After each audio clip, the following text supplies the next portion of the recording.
আসসালামু আলাইকুম রহমতুল্লাহি ওয়া বারাকাতুহু। সম্মানিত দর্শকগণ, আপনারা কেমন আছেন? আশা করি ভালো আছেন। আলহামদুলিল্লাহ, আপনাদের দোয়া আমিও ভালো আছি। আজকে আপনাদের জন্য শত্রু মারা যাবে একবার আমল করলেই। শত্রুকে মেরে ফেলার আমল। এই আমলটার দ্বারা আপনি দুইটা কাজ করতে পারবেন, হয়তো শত্রুকে মেরে ফেলতে পারবেন, নাইতো শত্রুকে বন্ধু বানাইতে পারবেন। এটি খুবই শক্তিশালী মারাত্মক ধরনের আমল। এই আমল একবার করলে শত্রু মারা যাবে। কাজেই খুব বুঝে শুনে এই আমল করবেন। অন্যায়ভাবে এই আমল করলে আমলকারী ক্ষতি হতে পারে। মানে যে আমল করবে অন্যায়ভাবে কারো ক্ষতি করার জন্য যদি আমল করেন, তাহলে আপনার নিজেরই ক্ষতি হতে পারে। আর শত্রুকে ক্ষমা করে দেওয়াই সর্বোত্তম গুণ। শত্রু যদি অত্যাচারের মাত্রা সহ্য সীমা অতিক্রম করে, মানে শত্রু যদি অনেক অত্যাচার করে, ধৈর্যের বাঁধ ভেঙে গেছে, তাহলে এই আমল করবেন আপনি।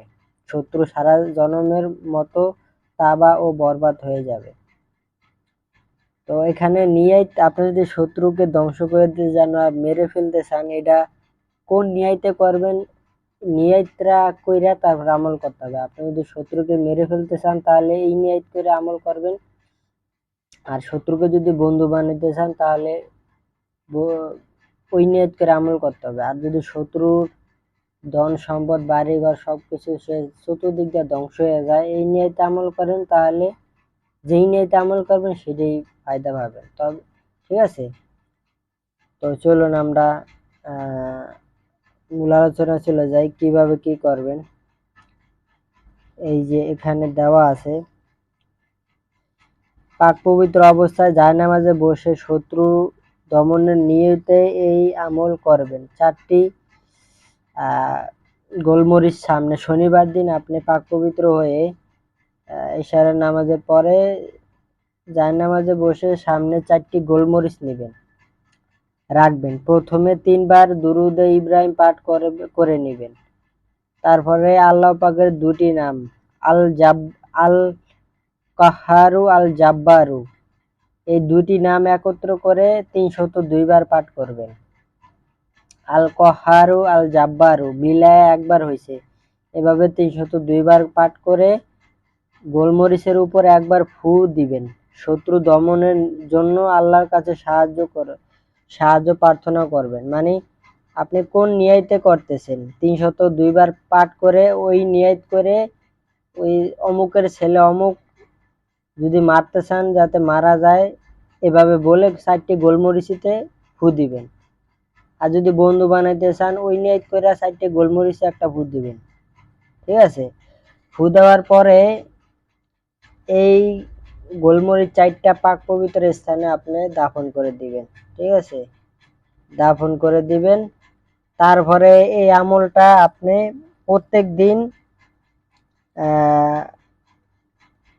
302 বার করে পাঠ করতে থাকবেন। ঠিক আছে, যেদিন থেকে আমলটা শুরু করবেন ওই দিন থেকে রেগুলার এশার নামাজের পরে 302 বার আল কাহারু, আল জাব্বারু, শত্রুকে যদি মারার জন্য আমল করতে চান, এই নিয়ত করে আল কাহারু, আল জাব্বারু পাঠ করবেন। আর শত্রুর চেহারা কল্পনা করবেন, যে এতে শত্রু মারা যায়, এই নিয়ত করে চেহারা কল্পনা করবেন।